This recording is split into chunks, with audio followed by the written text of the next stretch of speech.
Now to a different story. Responding to an anxious public, federal health officials announced today they are changing their guidelines so any doctor can order a test for the new coronavirus.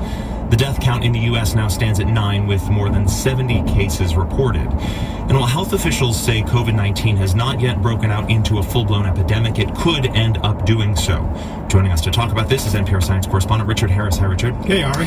Just last week, it seemed like health officials were sharply limiting access to tests for the coronavirus. What drove this big turnaround? Well, for weeks, access was very limited because the ability to test was extremely limited.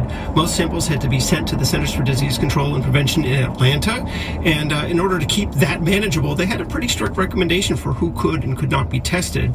But after many weeks of struggling, it looks like finally the production of a test has been ramped up enough that could be used elsewhere in the country to allow much more widespread testing. And so it's now up to individual doctors to ask for it. And are there enough to go around?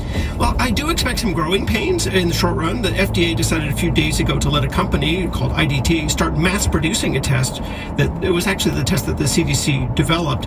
Today at a Senate hearing, FDA Commissioner Stephen Hahn said that with that effort, he could end up with 1 million tests in hospitals by the end of the week. Wow. But also at that hearing, Washington Senator Democrat Patty Murray said she's been hearing skepticism from health experts in her state about that.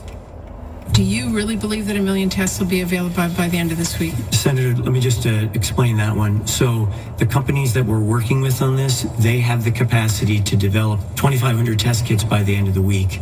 That should give us the capacity in the hands of laboratories, once they validate, to perform up to 1 million tests. 2,500 kits? Kits and 500 tests per kit.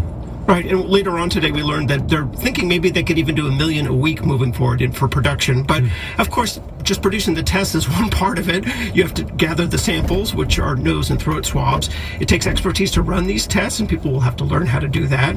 It won't be available in individual doctors' offices, but it can be mailed off or sent off to laboratories that do have the ability to test. So how quickly this is going to happen and how quickly labs will actually be geared up and ready to run these tests, but it is clearly a big step forward. And what about the cost? How expensive will these tests be? Well, we're told that it will be covered by Medicare and Medicaid, and just like any other laboratory test, if you have health insurance, it will be covered like any other lab test.